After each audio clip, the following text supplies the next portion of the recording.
real dark. It was in the afternoon. I said, what an incredible picture of the sandstone bluff.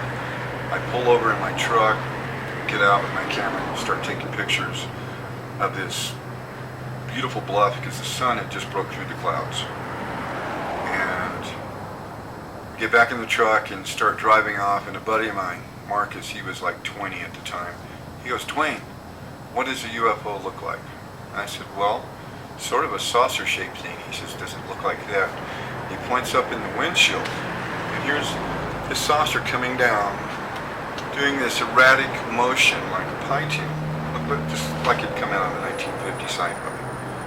And I pull back over, get out of the truck, and Marcus and his stepdad Joel they sit in the truck, but they're leaning up, looking in the windshield, and we watch this UFO come down. And Marcus says, "What is that, Dwain?" I'm like, "It's not the hubcap to a jetliner.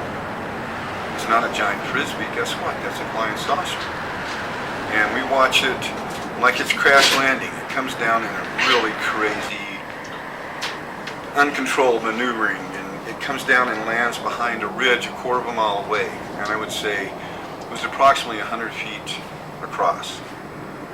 Really bright saucer. And I said, look, it went behind that ridge. And I said, there's a road that goes right to the ridge. I said, we have such an incredible opportunity to drive and go look at a UFO that's landed. And all of a sudden, Joel Karp says in a mechanical voice, did we come to look at UFOs or did we come to fish? And then Marcus says, yes, did we come to look at UFOs or did we come to fish? And I said, we came to fish. And our voices had changed, our whole thought pattern had changed, and I just jumped back in the truck and started going to Abiquiu to go catfishing. And we didn't think about it anymore until like that night. We were sitting by the lake fishing, and we saw a shooting star, and then we started talking about what we'd seen that day. And fortunately I have pictures of that UFO. And you felt like you guys, when you answered that mechanical, we are going fishing, was like some kind of mind control? There was definitely mind control because I was ready to drive to look at this UFO. And I've had countless encounters in my life, from a little baby all the way up to just a couple of weeks ago. And I'm writing a book called Aliens Like Me. And I've had so many encounters that are so amazing. And usually, most of my encounters that I've had have been with somebody or several people. So I can document. And I understand that you also have some photographs. I'm taking a lot of different photographs of UFOs. Well, this was in the village that I live in right now in northern New Mexico. Oh, okay. And I woke up about 2:30 in the morning, and then I only had one daughter. I have two now. And I know they both had encounters like I have as a child, because at 2:30 in the morning I felt Tiara slipping like under the covers between me and my ex-wife. And I woke up and felt her slipping down towards the foot of the bed. And Tiara had already slept between Vicky and I. It was like a parental thing where she felt we wanted her to grow up feeling secure. And so I sat up and looked towards the foot of the bed where Tiara's slipping down towards, and I see two humps under the bedspread. And I reach under the covers and I grab Tiara under the arms, and she's a pretty good sized baby, and I just grab her and stand up in the middle of my bed, and I said, "You're not taking my little girl."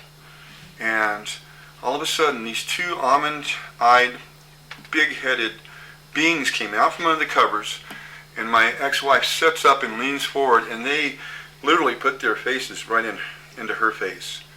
And they turn their head sideways and look at her, and then like a blur, they go through the doorway into our den, and the answering machine started playing backwards. It started out,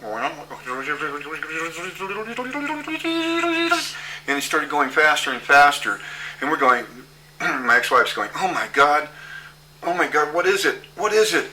So I'm still holding Tiara, and I'm standing up in my bed, and we jump out of the bed, and we go into the den, And my ex-wife says, make it stop, make the sound stop. And so she had to grab the plug and unplug it from the wall. And she said, Dwain, what was those things? And I said, you know what they were. And so we got a sage stick out, a sage wand, we lit it, and my ex-wife walked through the house and I followed her, and she smudged the whole house, and we didn't go to sleep the rest of the night. And what did they look like? Did you get a chance to see these? Oh, I did. I mean, I looked right at them. They were large-headed, short-bodied beings, very big eyes, no hair. I don't remember what kind of clothes they had on. All I saw was when they came out from under the covers, all I could see was their shoulders and their heads, and the way they looked at my ex-wife, and then they were a blur when they went into the other room. They moved so fast. But this one encounter that I had as a child, I was laying in bed Right in here. like 2 o'clock in the morning, 3 years old, and I wake up and there's this tall, thin, old woman standing above my bed, and she looked like she was a giant. She was so tall, so thin.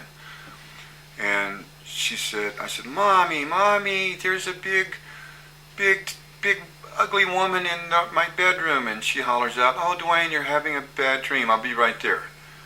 And this tall woman reaches down, and I roll over on my stomach, and she reaches down and puts her hand on my back. These long, bony fingers. And I remember my back felt so hot. And she said, it's okay, Dwain. I'm not going to hurt you. So my mom comes into the bedroom. There's no one in there with me. And I wake up the next morning, and I have this handprint, a perfect handprint on my back. 3 fingers and a thumb. A huge handprint on my back. And my mom swears, she swore for years that it was a blister bug got between my back and my t-shirt and left the blister bug juice and left a blister. But there was a water blister the shape of a handprint on my back.